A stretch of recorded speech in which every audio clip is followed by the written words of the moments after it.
Okay. Shalom Aleichem. Shalom Aleichem. We are ready for 10 minutes or Torah. Give or take a few minutes. Fair enough? Yeah. So, in this week's Torah portion, there are two laws. One episode and one law.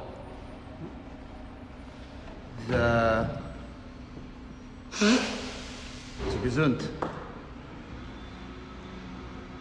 The law, which is one of the more enigmatic and famous law, is the law of Parsha. It goes into the category of mitzvot that we classify as chukim. Chukim are translated as statutes. To me, it sounds like statues. So I have no idea what that word means. I guess it means a law that's incomprehensible. That's just because. And this is definitely in that category because of the many layers of irony and paradox connected with this law. What is the law? Very briefly, it's the process of purification when one comes in contact with a corpse. And the process of purification required the sprinkling of the ashes of a red heifer. Believe it or not, I think they found one in Lawrence a few years ago. Our Lawrence, in the Merrimack Valley. Somebody decided that they found a red heifer. Side note. And the irony was that the priests who administered this rite, that was a purification rite, in the process became impure themselves. That's one of the many puzzling and intriguing questions that render this law a chok, something that we do because God tells us to do it. And even King Solomon, who knew all the deepest secrets of the Torah, so much so that he knew the mysteries of even the laws that were incomprehensible, didn't know this one. And in the beginning of the portion, when it introduces the law, so there's a verse that many of the commentators find puzzling. It says, God says to Moses, Vayikchu elecha para aduma. You should take to yourself. Why the word yourself? Elecha. And the commentators offer one explanation, that this alludes to the fact that God gave Moses the reason behind this unreasonable law. L'cha ani megala tampara. To you, I will reveal the reason, where no reason is in sight. So much so that even King Solomon, the wisest of all men, was puzzled. And to you, Moses, I will give you the reason for this law. So, before we circle to the second episode, there's a little bit of Hasidic thinking that's called for. In Hasidic thinking, there's this sense that in the attempt to foster a deep and profound connection with God, one finds more success when engaged with the mitzvot that are unreasonable, simply because this demonstrates a depth of commitment. In fact, the word chok is attached to the root, to the word chakika. What does that mean? You're a jeweler. Chakika? Lachkok, to engrave. Oh, okay. And in Hasidic thinking, this is used as a way to draw a distinction between the mitzvot that make sense and the performance of those mitzvot and the performance of the mitzvot that don't make sense. If something is written down, right? So there's a deep connection between the paper, for example, the parchment, in this case, and the ink, when they come together. So it's a good coming together. But at the end of the day, it's two separate entities that join together, which explains why we have to always check the writing in a Torah scroll or a mezuzah, because the ink can fade. Unlike something which is engraved, and what we have engraved was the Ten Commandments, where the words and that which they were transcribed on were one and the same. When you engrave something, it becomes part and parcel of that which you're engraving it on. It's part of the tablet. And so it's used as a paradigm for the way that mitzvot are deeply rooted in our soul from Sinai, and that there's a level of commitment that one reaches to that root of the soul when one performs a mitzvah, not just because it feels good, either culturally or spiritually, but because this is at our core who we are. Because God's need for us to do something and our being are so deeply intertwined that the mitzvah is imprinted or engraved in our soul. So the question that everyone asks is, whoa, wait a second. If Moses was the greatest leader, and he was the teacher and spiritual maestro par excellence, then if he knew the reason for this mitzvah, then if you follow through with the logic, he was missing that quality of performing a mitzvah just because. He was always leaning on the knowledge that he had. And when we're in possession of the reason to do something, then we can always point our actions towards our reason and not a deeper commitment. So how is it that Moses of all people was lacking that? So the Rebbe in a beautiful mimer discusses this, and he brings an example from the Alter Rebbe, the first Chabad Rebbe, when he was in jail.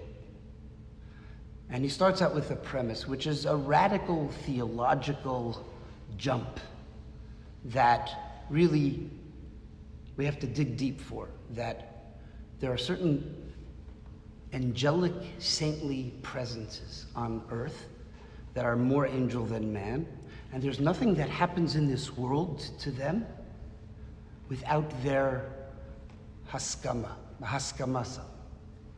So even if they are subjected to what the Alter Rebbe was subjected to, namely imprisonment in a dark and treacherous St.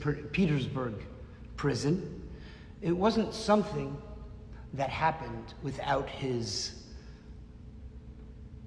haskama, without his being somehow in the background, masterminding or dictating what was going on. So it looked like he was a victim, but somewhere in this radical theological premise, he was pulling the strings. And yet, we see that when he was released from that prison, it was a big simcha. It was a big Yom Tov, Yud Tes Kislev.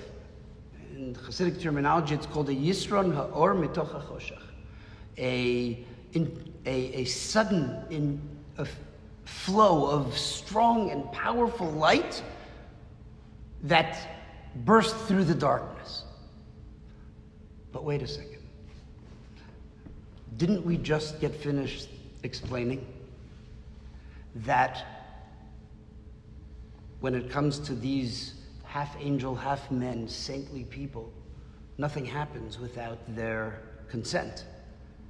So if it was for some cosmic reason, something that needed to happen, then how dark could that be? Right? Like, why is it such a tragedy? Why was his imprisonment, if it was geared towards some cosmic unknown purpose? Now we know the purpose, because the Hasidus, the deep thought that flowed out post-Peterburg, as we call it, was deep and profound and flowed with a force that was of thought was coming out of the Alter Rebbe that was unprecedented. But at the time, the Hasidim, the followers, saw only tragedy, saw only darkness. But why was it darkness for the Alter Rebbe? If he was somehow in some bizarre spiritual way masterminding it. And the Rebbe explains that this is a paradigm of leadership. That, in fact, he explains at length all the characteristics and qualities of Moses. He was Ashir, he was a wealthy, and it's interpreted as a wealth of da'at, of deep knowledge. He possessed all of the deepest and most profound characteristics of a tzaddik. And yet, the coup de grace, the deepest and most glorious characteristic of Moses was not all of that knowledge and not all of that sacredness. It was something seemingly more simple and yet so holy and so profound. It says that Moses, loy ozav es tzoin marisai. He was a leader that never gave up even on one of his constituents. He was deeply attached and conscious every moment of his tenure as Moses, Moshe Rabbeinu, of the welfare and the well-being of each and every one of his flock, which was a reflection of his earlier career as a shepherd. He would go to great lengths to chase down a small sheep that had escaped from the flock and brought it back so that it wouldn't be devoured by wild animals. So this was, of all the characteristics that we could use to define Moses, it was his stellar and uncompromising loyalty to his people that was at the heart of who he was. And that is the definition of leadership. Leadership is someone who leaves no one behind. And so based on this expose of leadership, the Rebbe answers the question of why it was still, in the Alter Rebbe's scenario, it was darkness, even though for him it was with his consent. Because if it was dark for his followers, for his constituents, for his students, it was dark for him. And it's not just a euphemism. It's not just a manner of speech. For him, that was a inner definition that overrode his secondary reality.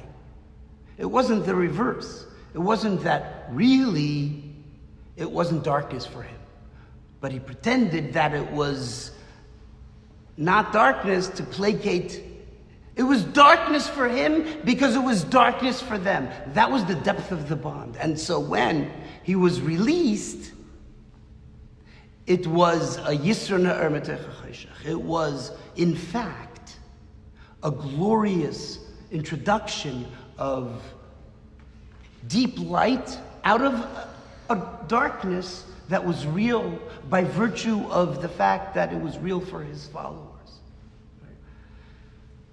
So, going back to Moses and his spiritual character deficiency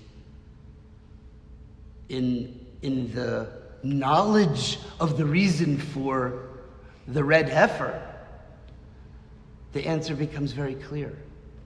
Because the rest of the Jewish people didn't know the reason for the red heifer, the fact that God revealed it to him didn't become his primary consciousness.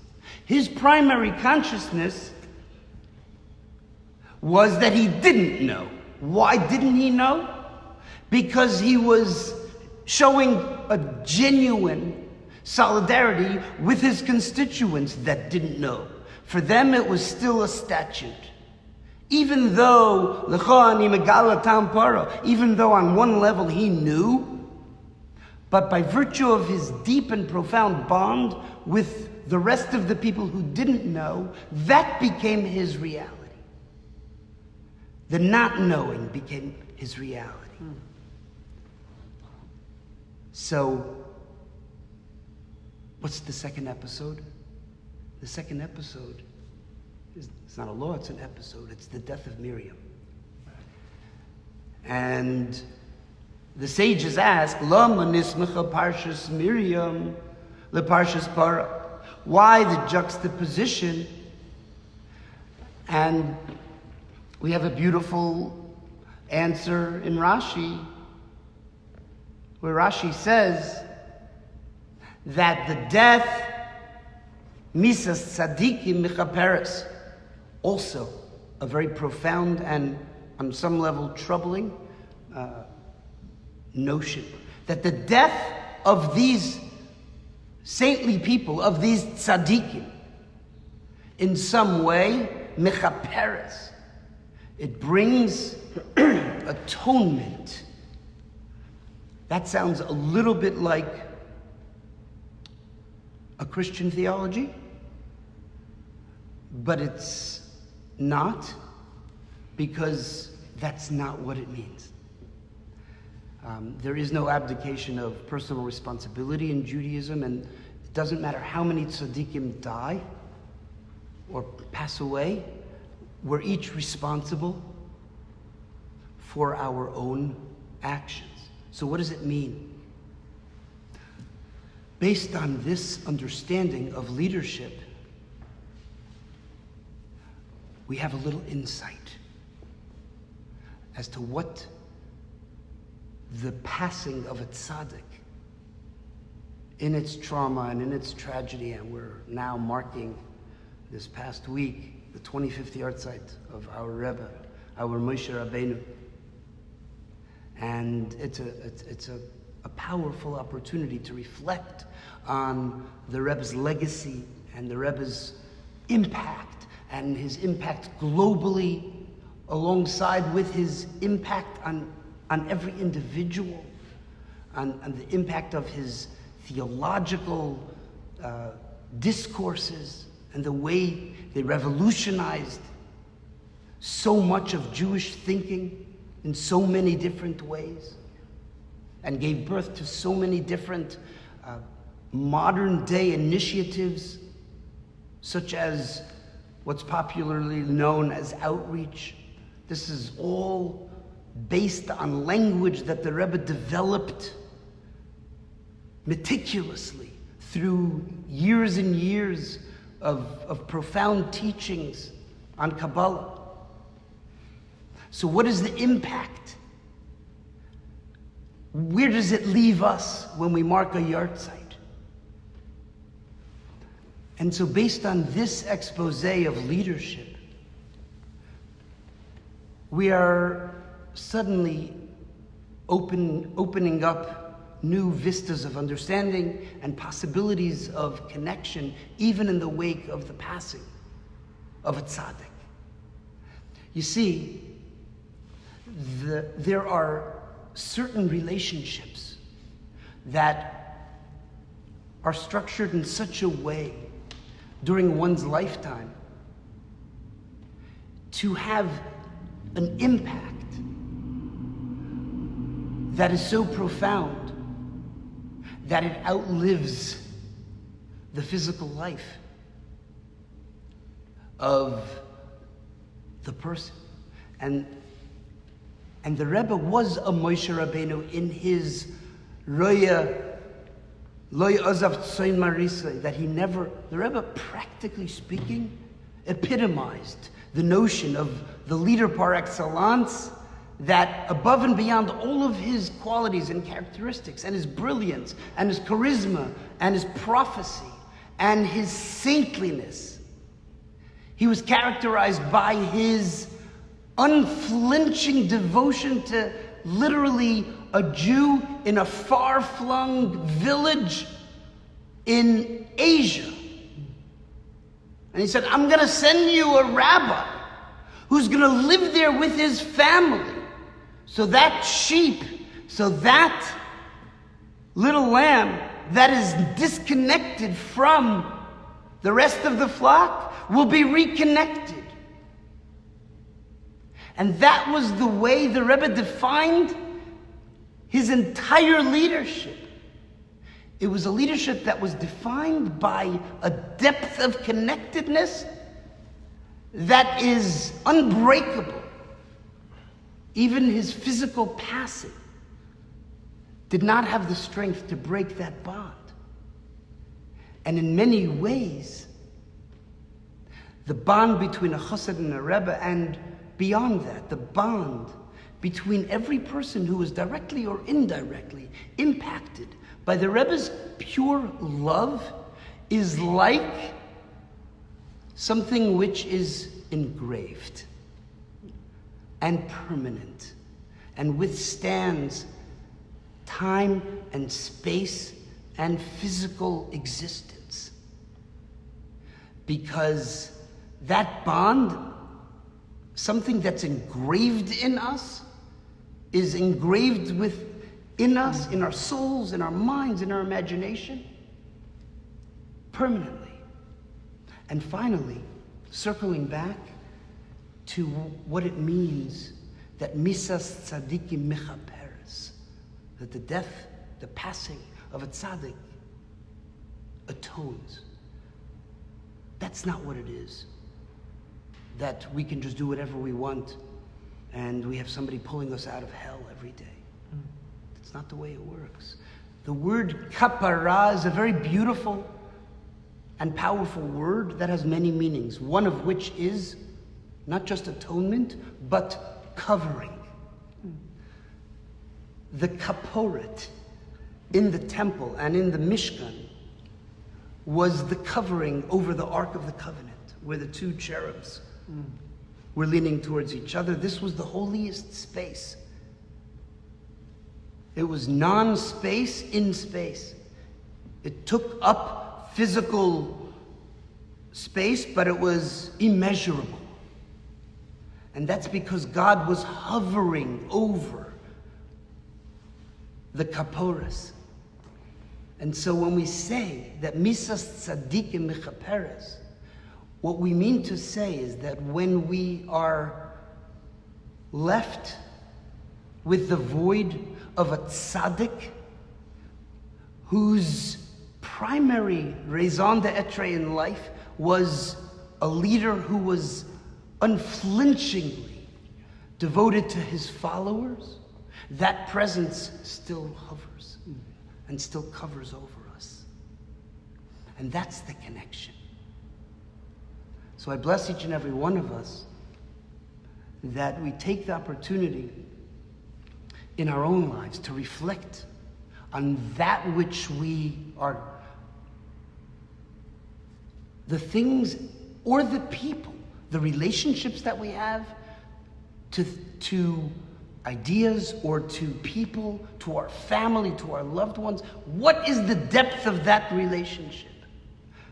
We have an opportunity to mimic and to